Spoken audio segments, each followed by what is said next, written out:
I was devastated when my boyfriend deleted my novel ideas after 3 years, putting our relationship on the brink of collapse. I've been working on a novel for about a year. I write every day, even just a sentence. 6 months ago my college switched to smartboards and put all their whiteboards in the garbage. I grabbed 2 because I have a huge wall space open in my living room. Most of my writing is done on my Google Drive, but I have things like character personalities, names, places, a general timeline, etc. Stuff I want to remember. I used to take photos of it so I had my ideas with me. I used to write on my lunch break. I stopped doing that because I burned myself out and my writing quality takes a huge dive. Plus my boyfriend helps me write and it helps us connect in such a deep way. So I haven't taken a photo in about 3 months. The whiteboards are nice because I can read my notes across the room while I'm sitting in my favorite chair. I got home last night and all of my stuff was erased. It was all a train of thought. Like I'd come home and jot something down. Handwriting is way more cathartic for me. I had sketches of things in the novel.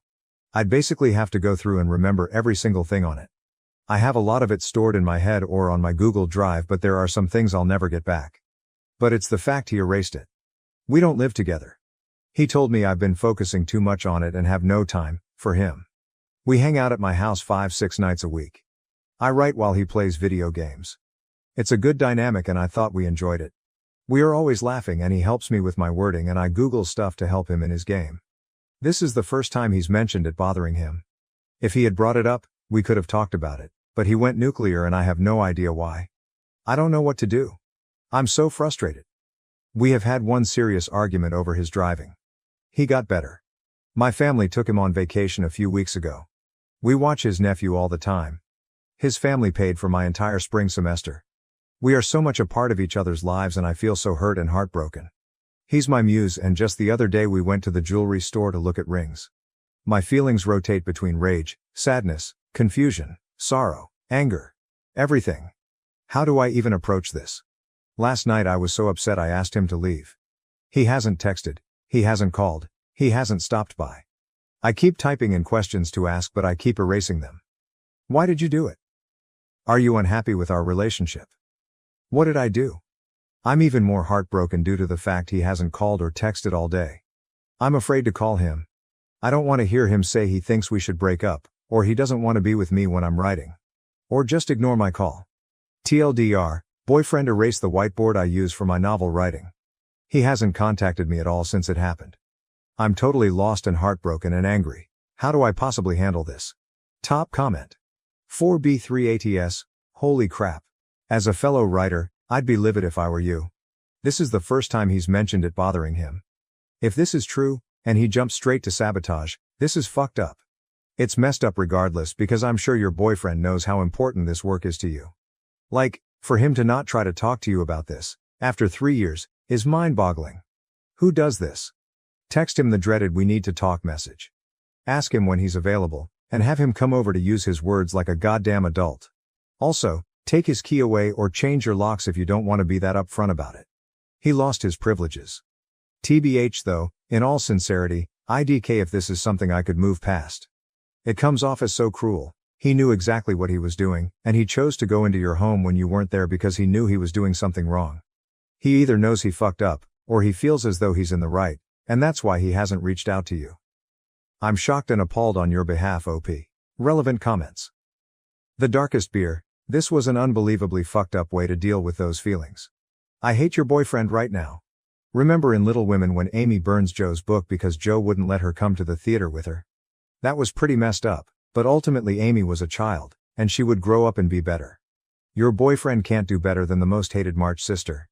He's showing you that when he doesn't get his way, he will punish you and destroy the things you care about. This isn't an isolated incident. It's an important piece of information about his character. If he comes back with a massive apology and a plan for how he's going to deal with his feelings in the future in a non-destructive way, then maybe I'd say it's worth a conversation about continuing this relationship. Oop, I actually haven't read Little Women, but I ordered it for my Kindle. It's just so out of the blue that I wonder if there's something going on with him beyond what he said. I don't know. Bubblegum cannibal. This is really fucked up. As another fellow writer, I honestly would have broken down. That's so much work just down the drain just because you wanted to get your work completed. It's ridiculous. Honestly, if it were me, I'd have to fistfight the guy after I've stopped crying over destroyed work. Going with what 4B3 it said, definitely take his key away.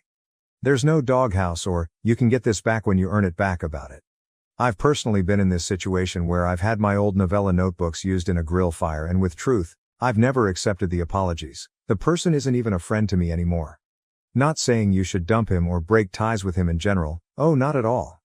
However, I do say there should be a conversation about the relationship here somewhere. If he can't handle you being immersed in something you've put years into, something you love, he's not ready to date any type of creator, to be quite honest. It's scary that he honestly thought that destroying anything that looked remotely important was the best thing to do in the situation. But when you regain yourself, try and retrace your steps now that he's hiding from you. Try and rebalance your world building, some new things might even come out of it. Keep your head up, friend, and hopefully you can pull back some information and crawl back from there. It'll be difficult, but you can do it. OP. He stood there and he seemed so, I don't know. Proud, happy, vindicated. I've had my jaw dropped once before in my entire life, to the ventriloquist girl who was on America's Got Talent LOL, I didn't know it was an actual feeling of shock awe. It did last night right before I blanked out and woke up face down on my bed asking him to leave. OP edited the post edit. Holy cuss you guys. I am absolutely overwhelmed. I'm not even sure what to say. I asked a girlfriend if I could come over and talk, so we are getting some wine and a pizza. Update. It's been about 3 months since I made my post. This somehow seems like it got really long. The night I made my post I went to a friend's house and she ordered a pizza, we got ice cream, and a bottle of wine. She's a straight shooter, takes a neutral approach, and she gives solid relationship advice, so I felt comfortable talking to her about everything. She couldn't figure out why he'd done it. We went over how he and I hung out, how much he seemed to care about me, how we looked into each other's eyes. But it also revealed a lot of hesitation on my part. I'm a positive person and tend to forgive faults, or overlook them. I suspect it's some sort of coping method from my childhood. We had some unresolved issues I think he was holding in, but when I'd bring them up he'd just get kind of salty and go, "It's fine, I don't care anymore." But he'd bring them up in arguments. I didn't realize how toxic it was. That same night I told him I was coming over the next day to talk about things. I told him I'd be over around 11 and the only thing he texted me was okay, which I didn't respond to. I went over to his house at 11 and he was still asleep. He got upset when I woke him up. It took the wind out of my sails. On a good day I cry if something upsets me, but I was so angry and heartbroken I couldn't even think. I left without saying a word to him. He didn't follow me. On my way out I went to the kitchen and took my house key from his keyring. I drove home in a daze, collected all his things, put them in a box on my porch, and texted him to come get them. He said, "What the hell? That's fine, I'll come by later and pick them up." I went out with a few girlfriends. We got drunk and had some amazing food. It made me feel better, but when I got home and his things were gone, I was heartbroken. I never texted him. He never texted me. I got absolutely no closure, and even though people say closure is bullshit, I've had the hardest time moving on. It's been 3 months and I still cry in the shower sometimes. Even though I broke up with him, I still feel so confused and heartbroken. I never figured out why he did what he did, I likely never will, and I miss his help and companionship. I'd love to come here and say I finished my book. But I haven't written much since. I can't get into my character's head anymore. There's a feeling of loneliness and grief, and that sort of helped me create a better outline. But I can't write about my characters. The other day I went to the bookstore to study. I ended up looking at books related to time travel and found one that has thousands of positive reviews. My novel is science fiction and I've been trying to think of how to incorporate time travel. So it kind of lined up perfectly. It turns out a lot of my ideas mirror theoretical physics. It's eerie. I've never taken physics or read about it. Suddenly string theory makes sense, cosmology makes sense. I'm blown away and it makes me feel so weird that so much of my plot has been studied so in depth. The book has lit a fire under me. Reading more about everything makes me so excited, and it's helped me really flesh out my plot. I can't put it down and read 20 or so pages a night. I haven't actually made time to sit and read a book for years. I always have a notebook with me now, so I write my ideas down. I haven't written about my characters yet, but my passion is back. My plot is making more sense. Now I don't care much about how we broke up, I'm not confused. I sometimes get sad at night or during the day, or if I go out and make prolonged eye contact with a guy. I haven't thought about dating and I'm still too hurt to pursue it. But every day I move on a little bit more. I wanted to thank everyone who gave me advice. I forgot about my post until just now, And when I went back through the read it made me realize how seriously messed up it was. And it gave me closure. Thank you. TLDR. My ex-boyfriend erased my ideas for a book. I broke up with him and haven't heard from him at all, and had trouble finding closure. I had trouble writing for the last few months, but recently got that fire back in my belly. It took some time, but I found myself again. Now to the next story, story 2. I discovered that my parents have been lying to me about my food allergies my entire life. Am I justified in cutting them out of my life? Original post. I'm using a throwaway account because I have family on Reddit. Ever since I was a little girl, my parents have told me that I am allergic to both milk and chocolate. The story goes that I broke into severe hives on my very first Halloween. My mom had given me some milk chocolate and I had to be rushed to the hospital with hives and breathing problems where I was diagnosed with both chocolate and milk allergies. Ever since then, I have never been allowed to eat anything containing chocolate or cow's milk. Over the summer, one of my college friends from out of state invited me to come stay with her for a few weeks. While I was in her state, I'd decided to use the opportunity to visit my godmother aunt who I haven't been able to see since I was a young child. My aunt was thrilled to see me and we spent a whole day hiking and just catching up. When we stopped for lunch, my aunt pulled out some granola bars, but they had chocolate in them so I couldn't eat them. I told her that I was allergic to chocolate and she was stunned. My aunt told me that I have never been allergic to chocolate and that my mom was lying to me. She told me the story of how I had gotten ill from daycare and my mom had tried to sue the daycare owner for some stupid reason that no one was sure of. My mom was pissed off because she thought the daycare owner was flirting with my dad and she wanted to get the daycare shut down. My mom then invented the story about me and the chocolate at the Halloween party. She made sure not to tell the daycare about the fake allergy and then waited for the daycare to feed me food with chocolate in it so that she could sue. When that didn't work, my mom then invented a story about me being allergic to milk. When Aunt tried to call her out on it, my mom stopped speaking to her and that silence has continued until the present. Needless to say, I was stunned. I wanted so badly to believe that my mom was telling the truth and that my aunt was lying. I waited until we got back to my aunt's house and I took a bite of one of the granola bars. And I was not allergic, at all. I was very upset and decided to call my dad. Our conversation was so crazy and out of nowhere that I don't know what else to do but type it out. The conversation went like this. Me. Dad, were you aware that I am not actually allergic to chocolate and milk like you and Mom have told me? Dad. Don't be ridiculous. You've never been able to eat chocolate without a reaction. Why would we make that up? Me. I'm not trying to accuse you of making it up. I was just asking if you were aware that I do not have the allergy. I just ate some chocolate and I didn't have any reaction to it. Did I ever get any allergy tests done? Dad. I will have to ask your mother. I am upset that you're trying to call us liars over this. Me? When did I say anyone was lying? What are you talking about? My mom then jumped into the conversation. Speakerphone? Mom. Honey, don't you remember that you had hives at your 10th birthday party? Your friend had given you a Tootsie Pop and you were allergic to the chocolate. Me? Mom, I never had a 10th birthday party and I don't know what you're talking about. I was just curious if I ever had a real allergy test done for chocolate, because I was just able to eat some without a reaction. I'm just trying to figure out if I can eat chocolate or not now. Mom. I don't know why you need to know if you had a test or not. You can't eat chocolate because we say you can't eat chocolate. You're being a little liar right now. How dare you say we never gave you a birthday party that year? You've always been ungrateful and now you can't even remember the party we gave you. Me. Mom, I know I never had a 10th birthday party because I was at summer camp. Why are you trying to make me believe that I did? My mom then started screaming at me and I just hung up the phone because it was so loud and I couldn't hear any individual words. I silenced my phone and watched as she proceeded to call me 40 times in a row. The entire time my aunt was watching in horror.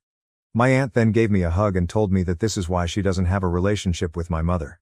My mom has always done this, lied to people and then tried to convince them it was the truth. I am very upset about this entire situation. The conversation was simply one of the craziest things I've seen and I don't know who these people are anymore. It creeped me out and I don't think I ever want to talk to them again or else they will try to turn on me.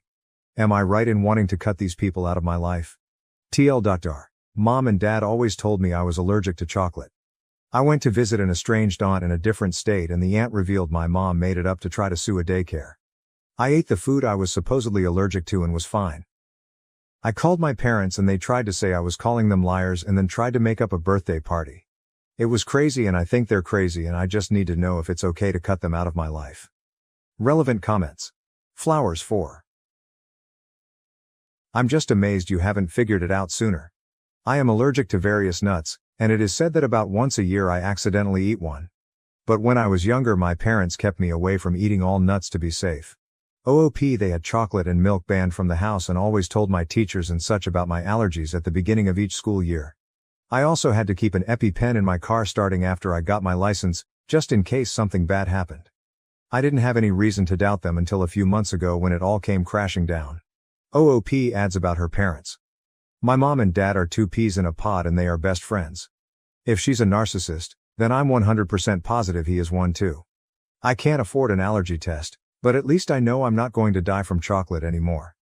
I don't think I'll be able to pretend that I forgot about the party because it was so hurtful that she tried to lie to me about it.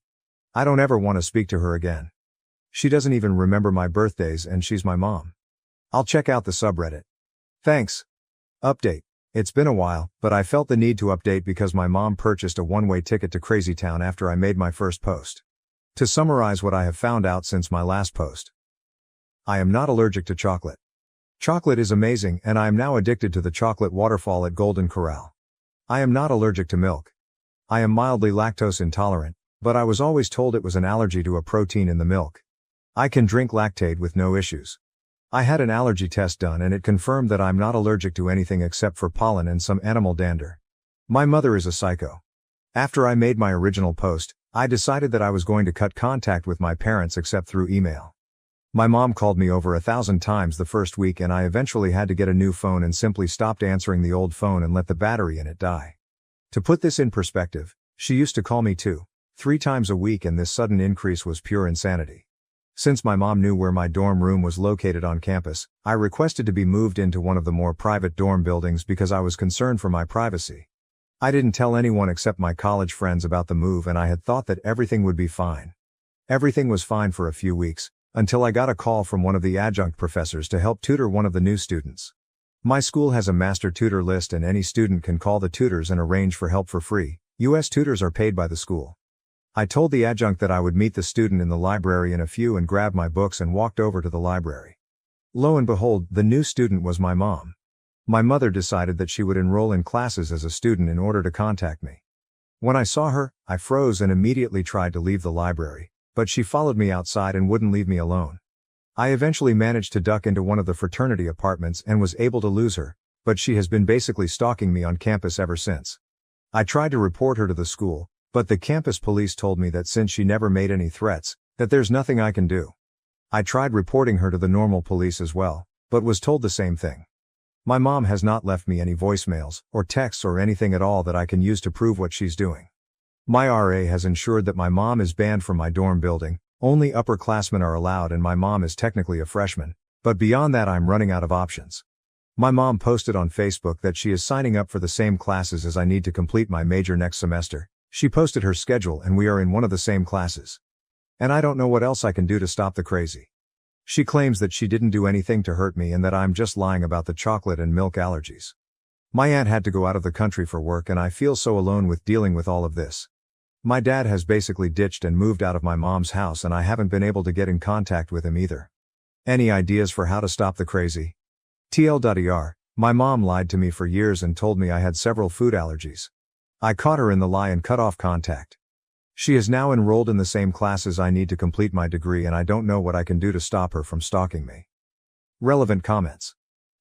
Replying to a downvoting comment saying to be a mean girl and take charge. I don't think she's physically or financially dangerous, the only way she can hurt me is mentally and emotionally. I've been able to play it off with my friends so far because she is living and breathing the stereotype of the crazy Asian mother. If I can get this meeting arranged, I'm going to drink a carton of chocolate milk. I'm not worried about her because she's always been this crazy. This is just the first time that her anger has been directed at me. How did the mom find OOP's schedule? She found out from the degree catalog they publish each year, the one that lists all the classes you need to graduate. She signed up for one of the 200 level classes I had left and it doesn't need any prereqs at all. She's actually really smart and she somehow managed to test out of a lot of the core classes. She'll be taking Calc 2 next semester. When told to contact the department head or professor and have her mom removed, I'm typing up an email to the department chair now and I'm waiting for a call back from the student affairs office. I've still got the phone, but the police wouldn't even look at it when I tried to tell them about her stalking me. It's an iPhone, so it saves all the records of when she tried to call me. Hi there, it's my first time posting here because I was hesitant to give my mom the narcissist label. That being said, I don't really have a better term to describe her behavior, and a ton of people pointed me to this subreddit after I posted on our relationships about my mom. To summarize, my mom and dad lied to me and told me I had allergies, chocolate and milk. I believed them for years until I met my estranged aunt and she spilled the beans and revealed the web of lies created by my mother.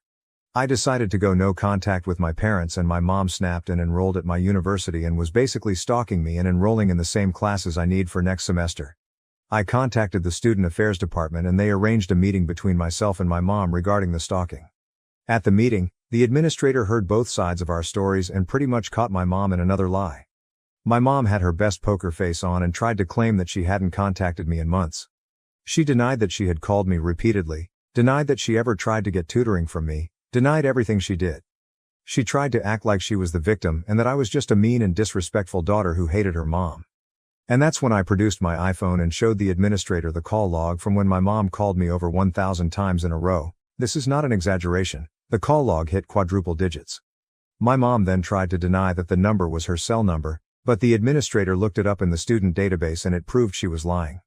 My mom tried to backtrack, but the damage was done. The administrator made us both sign contracts that said that we each must not contact each other for the remainder of the school year, otherwise we would be suspended from classes. My mom was forced to change her schedule so that she would not be in the same classes as I was in. The administrator made it clear that if she tried to circumvent the contract, even if by accident, that she could have her student ID banned from entering the student center or other buildings if I was inside. They are controlled by RFID chips and we have to swipe them to enter certain buildings. After the meeting ended, I was so happy and I felt free for the first time in weeks. A few nights later, my dad called me and left a voicemail informing me that my mom tried to commit suicide with sleeping pills and that she was going to the hospital. I thought it was fake at first, so I called the hospital and they put me through to my dad, who was in the waiting room. My dad laid into me pretty hard and called me names and stuff about the whole situation and then told me that if I didn't want my mom to die, I shouldn't have made her life miserable. So that's my Thanksgiving vacation and I don't really know what to think or do right now. I'm going to go bake a pumpkin pie and try to forget about it all, but food tastes like ash in my mouth. Relevant comments C1 as. Honey, it's not your fault. Not even a little.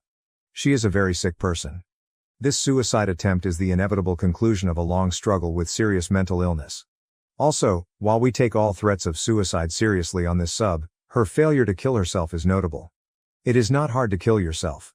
Even pop culture offers a few methods which are surefire, and a quick Google search will quickly turn up a dozen more. The fact that she didn't look for this information, and didn't complete her suicide, suggests that this was more of an attempt to manipulate than an attempt to leave the planet.